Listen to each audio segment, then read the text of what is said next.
Channel में अधिकारी है, मुझे जरूरत नहीं है आपके बीच आने की, लेकिन आपके बीच इसलिए आता हूं कि ये कर्ज है। बाबा साहब ने कहा था 1953 में कि मुझे पढ़े लिखे लोगों ने धोखा दिया, शायद मैं उसका प्रायश्चित कर सकूं। ये मत समझना कि पढ़ाई केवल नौकरी के लिए है, अर्थोपार्जन के लिए है, पैसा कमाने के लिए है। पढ़ाई का मतलब चेतना से है, और जिस चेतना की बुनियाद बाबा साहब ने आपको संविधान लिख करके दिया, वरना आप जानते हैं कि आपका क्या हश्र होता है। पेशवा के राज्य में दलितों को गले में मटका और कमर में झाड़ू बांधा जाता था, इसलिए कि अगर कहीं ये थूक फेंका तो वह जमीन अपवित्र हो जाएगी, और पैरों के निशान से, अगर उसके पैरों के निशान पर, दलितों के पैरों के निशान पर किसी सवर्ण का निशान पड़ गया तो वह अपवित्र हो जाएगा। आप उस दौर से गुजरे हैं, याद कीजिए अपने इतिहास को। ये अभी मत देखिए कि हमारे बुजुर्ग, हमारे पुरखे रामचंद्र दास जी के न्यायाधीश बन जाने से आप सब न्यायाधीश हो गए हैं। नो, आप अभी भी मुजरिम हैं। संस्कृति के कटघरे में, वर्ण व्यवस्था के कटघरे में आप अभी भी मुजरिम हैं। और अगर मुजरिम नहीं होते तो सरकार इतने सारे कानून नहीं लाते कि आपका आरक्षण ही खत्म हो जाता। क्या बचा आपके पास? रेल बिक गई, जहाज बिक गया, धीरे धीरे करके सब कुछ बिक जाएगा, बचेंगे आप, आपको भी बेच दिए जाएंगे। और आपको पता है कि आज से 200 साल पहले आदमियों को बेचा जाता था, जैसे कि आप बकरी, खस्सी, बैल, बकरी बेचते हो, उसके लिए भी हाट लगती थी, और जो जितने मजबूत होते थे मनुष्य, उसकी कीमत उतनी ही मिलती थी। जो महिलाएं जितनी खूबसूरत होती, उसको उसे ऊंची दामों में बेचा जाता था। वह दिन दूर नहीं कि अगले 100 साल में आपकी भी बाजार लगेगी, जिस तरह से अश्वेतों का, कालों का बाजार लगता था। उसको तो उसने जीत लिया। अमेरिका जैसे राज्य में अश्वेतों ने अपना झंडा बुलंद किया। बराक ओबामा वहां के राष्ट्रपति बनते हैं और दावे के साथ ये कहते हैं कि मैं, yes, I am black and I overrule all those things. यहां के भी राष्ट्रपति अभी रामनाथ कोविंद जी। क्या दोनों में बराबरी है? क्यों नहीं बराबरी है? जब वो पुष्कर जाते हैं, जब वो पुरी के मंदिर में जाते हैं, तो उन्हें मंदिर में घुसने नहीं दिया जाता। अब राष्ट्रपति है भाई, अब क्या चाहिए आपको? दलित को क्या चाहिए? इससे ज्यादा बड़ा तो कोई पद नहीं होता। इसका मतलब है कि जिस संवैधानिक पद की आप बात कर रहे हैं, केवल उसमें पहुंच जाने से नहीं होगा, उसके इंप्लीमेंटेशन से होगा, लागू करने से होगा।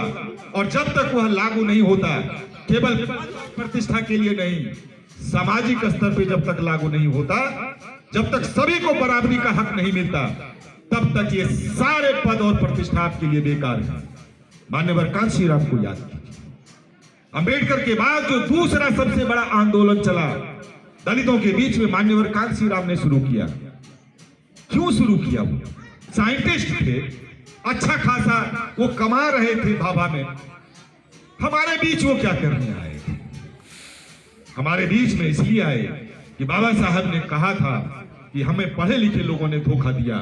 वो पढ़े लिखे लोगों को समेटने आए थे, पढ़े लिखे लोगों को समझाने आए थे। दो लोग आपको समझा के चले गए, फिर भी आप नहीं समझ रहे हैं। क्यों नहीं समझ रहे? इसलिए कि आप समझना नहीं चाहते, और अगर आप समझना नहीं चाहते तो आपको कोई समझा भी नहीं सकता। मुझे अगर देखिएगा, किधर गए मनी जी? हाँ, मेरे पास समय हो तो बता दीजिएगा।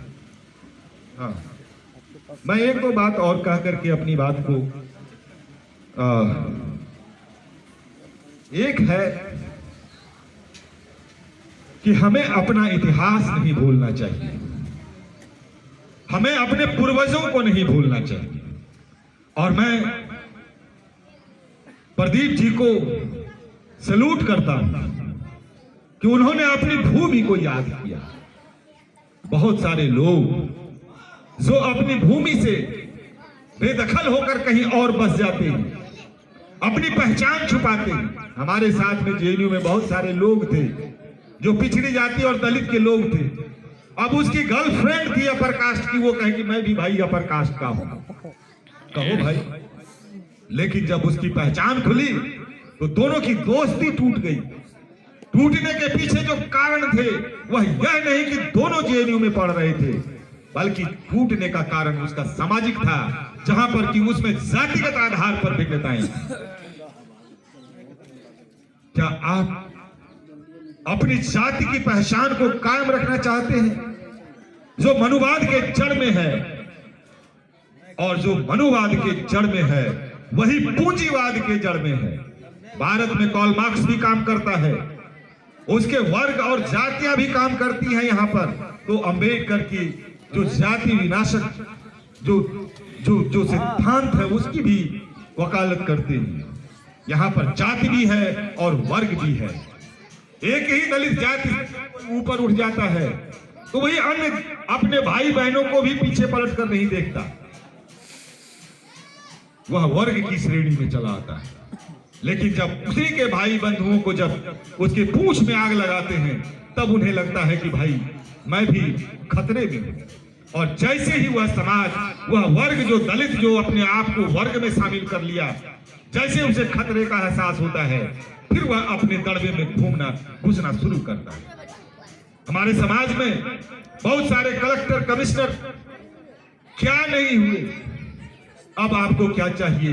भारत लिख के दे दे, और लिख के दे देगा तो आप चला लेंगे। चलाने के लिए कुवत चाहिए, मैनेजमेंट चाहिए, संगठन चाहिए। इसीलिए बाबा साहब ने कहा, सबसे पहला कहा शिक्षित हो, दूसरा कहा संगठित हो, और तीसरा कहा संघर्ष करो। आप शिक्षित हो गए आरक्षण के नाम पे, जब संगठित होने की बात आई तो फिर जाति आ गए, चमार दूसरा धोबी पासी बलाना बलाना बलाना। और संघर्ष तो अभी तो बहुत दूर है आपसे। यह पुस्तकालय उस चेतना को जो संघर्ष की ओर ले जाए, मैं उम्मीद करता हूं कि सारोबाग की भूमि इसे ग्रहण करेगी। जय भीम, जय भारत। बहुत बढ़िया।